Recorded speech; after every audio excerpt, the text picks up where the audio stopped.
Hello guys, welcome back to my channel Ashwini's well. ఈరోజు వచ్చేసి ఇంకో కొత్త వీడియో అయితే మీ ముందుకు వచ్చేసాను. ఇక్కడ మా హన్మకొండ వరంగల్ నుంచి అయితే నేను స్టార్ట్ అవుతున్నాను. ఎక్కడికి స్టార్ట్ అవుతున్నాను ఏంటి అని మీరు కూడా చాలా ఎగ్జైట్తో ఉన్నారు కదా. మేమైతే హుజనాబాద్లో ఉన్న రేణుక ఎల్లమ్మ తల్లి టెంపుల్ జాతరకి అయితే వెళ్తున్నాము. సో మా ఇంటి దగ్గర నుంచి హన్మకొండ వరంగల్ నుంచి చాలా లాంగ్ అనమాట. అరౌండ్ 50 km పైనే ఉంటుంది. సో ఇంకా మేము బైక్ మీదనే వెళ్ళామన్నమాట. సో లాంగ్ జర్నీ చేయాలని చెప్పేసి ఎప్పటి నుంచో అనుకుంటున్నాము.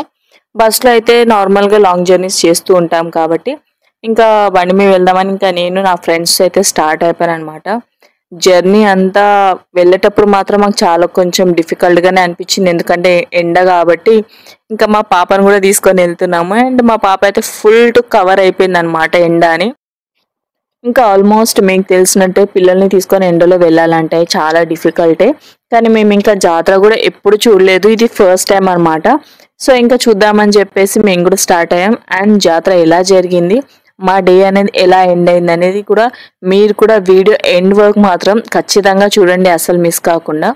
అండ్ ఇది వచ్చేసి టెంపుల్ ఎంట్రన్స్లో.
ఏప్రిల్ ఎండింగ్ అన్నా మే స్టార్టింగ్ అన్నా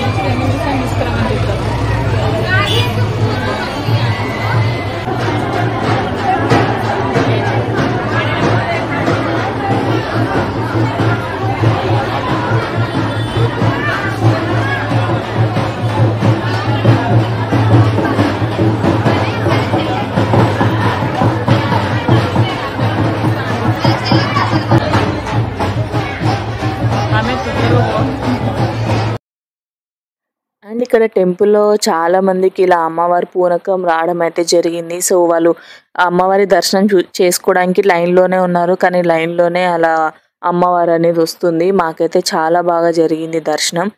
ఒక పర్సన్కి 50 రూపీస్ టికెట్ తీసుకొని మరీ లైన్లో నుంచున్నారు తొందరగా పంపిస్తామని. అలా చేసినా సరే మాకైతే లేటే అయింది. మేము చాలాసేపు 45 minutes 1 hour వరకు అయితే మేము లైన్లో నుంచున్నాము. అయినా సరే అండి, అమ్మవారి దర్శనం చేసుకోవాలి అంటే ఎంతసేపు అయినా నించోవాలి, ఎన్ని ఇబ్బందులైనా పడాలి అనుకుని వెళ్ళాం. సో మీకు తెలిసినట్టు జాతర అంటే ఖచ్చితంగా రష్ే ఉంటుంది. అండ్ నేను కూడా హన్మకొండ వరంగల్ ఇది ఫస్ట్ టైం ఇక్కడ జాతరకు రావడము. సో హైదరాబాద్లో నేను పుట్టి పెరిగింది హైదరాబాద్లో కాబట్టి అక్కడైతే నేను నార్మల్గా ఎక్కడెక్కడ అమ్మవారి జాతరలు జరుగుతాయి ఖచ్చితంగా వెళ్తాను. కానీ పెళ్ళైన తర్వాత ఇది ఫస్ట్ వెళ్ళడం అనమాట. సో చూసారు కదండి అమ్మవారు ఎంత అద్భుతంగా వెలుసున్నారో అక్కడ. సో నాకు అంతసేపు నుంచొని అంత లాంగ్ జర్నీ చేసి వచ్చినా సరే అమ్మవారిని చూడగానే మనశ్శాంతిగా అనిపించింది, మనసు అంతా చాలా పీస్ఫుల్గా అనిపించింది. ఇంకా మనం ఏవైతే కోరికలు కోరుకోవాలనుకుంటామో అన్నీ నేను కోరుకున్నాను. సో అమ్మవారి దర్శనం ఎందుకు చేసుకుంటామండి, ఏమైనా మనకి ఇబ్బందులు ఉన్నాయి, ఏమైనా బాధలు ఉన్నా షేర్ చేసుకోవడానికి. సో నేనైతే అమ్మవారిని చూడగానే నా మనసులో అలా కోరికలన్నీ కోరేసుకున్నాను. అండ్ దర్శనం అయితే చాలా బాగా జరిగిందనమాట.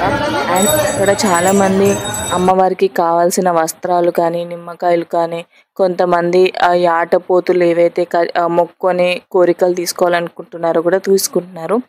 అండ్ ఇంకా మా దర్శనం అయిపోగానే త్వరగా వాటర్ తాగేసి ఇంకా జిలేబీ అయితే తింటున్నాము. ఎందుకంటే మా పాపకి జిలేబీ అంటే చాలా ఇష్టం. స్వీట్స్ చాలా తింటది. అసలు వద్దన్నా సరే గుంజుకొని మరీ తినేస్తదనమాట. తనకి స్వీట్స్ అంటే అంత ఇష్టం. ఇంకా జిలేబీ తినేసి మేమక్కడ జాతరలో కొన్ని ఆటలు ఆడుకున్నామనమాట. ఎందుకంటే ఈ జాతర అంతా వెళ్ళి ఒక రౌండ్ అయితే తిరిగేసొద్దామని చెప్పేసి వెళ్ళాము. అండ్ ఇప్పుడు నుంచి జాతరలైతే స్టార్ట్ అయితాయి అనుకుంటున్నాను. సో, మీరు కూడా వెళ్లారా? అంటే హుజునాబాద్ జాతరకి వెళ్లారా మీరు కూడా? ఎవరైనా ఈ అమ్మవారిని దర్శించుకోవడానికి హుజునాబాద్ జాతరకొచ్చారా? ఒకవేళ వచ్చుంటే నాకైతే కామెంట్ సెక్షన్‌లో అయితే మెన్షన్ చేయండి. అండ్ నేను మా పాప వాళ్ళైతే ఇలా కొన్ని గేమ్స్ అయితే ఆడదామని వచ్చాము. ఈ గేమ్ మీకు కూడా ఐడియా ఉండొచ్చు. ఇలా రింగ్ ఏదైతే అమౌంట్ మీద పడతదో ఆ డబ్బులు మనకొస్తాయని. సో, దగ్గర దగ్గర నేను, మా పాప, మా ఫ్రెండ్స్ నలుగురం ఆడినా సరే ఎవ్వరమైతే రింగ్ వేయలేకపోయినాం. సో, పడతది అనుకున్నాం కానీ పడలేదు. కానీ ఇది నేను ఒక్కసారి కాదండి చాలా సార్లు ఏసాను. కానీ నా లక్ ఏంటో ఎక్కడ ఆడినా సరే నాకు పడదు. అందుకని చెప్పేసి నేను ఆల్మోస్ట్ అసలు గేమ్సే ఆడను. అండ్ మా పాప కూడా ఎంజాయ్ చేసింది బానే. అండ్ ఇంకా అక్కడ ఆడుకొని అలా రౌండ్‌గా తిరిగేసొచ్చి ఇంకా మాకైతే ఫుల్ ఆకలైతుంది. ఎందుకంటే అమ్మవారి దర్శనం చేసుకొని కొంచెం జిలేబీ తిన్నా సరే ఫుడ్ లేకపోతే ఉండలేం కదా! అప్పటికి మా దర్శనం అయిపోయేసరికి 2-3 అయిందనమాట. ఇంకా మేమైతే ఎళ్ళే దారిలో మంచి బిర్యానీ సెంటర్ అయితే కనిపించింది. అండ్ యాక్చువల్‌గా మీలో చాలామందికి డౌట్ రావచ్చు. అమ్మవారి దర్శనం చేసుకొని వీళ్ళు చికెన్, మటన్ తింటున్నారేంటని. అమ్మవారి దగ్గర చాలామంది మొక్కులు తీర్చుకోవడానికి యాటని కానీ కోడిని కానీ కోస్తున్నారు. సో, నాన్ వెజ్ అనేది తినొచ్చు. అది తెలుసుకొనే ఇంకా మేము బిర్యానీ తిందామని అయితే అక్కడ ఆపామనమాట. ఆపి ఇంకా ఫుల్లుగా లాగిచ్చేసాం. ఇంకేముంది లాగిచ్చేసిన తర్వాత అయితే ఇంకా ఫుల్ నిద్రొచ్చేస్తది. ఇంకా ఫుల్ చెమట ఇగ మేమైతే ఇలా కొప్పులు కట్టేసుకొని స్టార్ట్ అయిపోయాం. ఇంకా మా షికర బేబీ అయితే ఫుల్‌గా తినేసింది. బండి మీద ఫుల్‌గా స్లీప్ ఏసేసిందనమాట. చూసారు కదా! ఈవినింగ్ వ్యూ నార్మల్‌గా ఎవరికైనా సరే మధ్యాహ్నం ఎండలో వెళ్ళే వ్యూ కంటే ఈవినింగ్ వ్యూ అయితే చాలా బావుంటుంది. సో, ఇంక దగ్గరికి రాగానే వేడి వేడి కాఫీ అయితే తాగినాం. వ్యూని బట్టి కాఫీ అయితే తాగాలి కాబట్టి. అండ్ కాఫీ, టీ తాగేసిన తర్వాత ఇంకా మా ఫ్రెండ్స్ అయితే రిటర్న్ అయిపోయారు. సో, మా డే అయితే ఇలా ఎండ్ అయింది. హోప్ మీకు ఈ వీడియో నచ్చిందనుకుంటున్నాను. Thank you so much.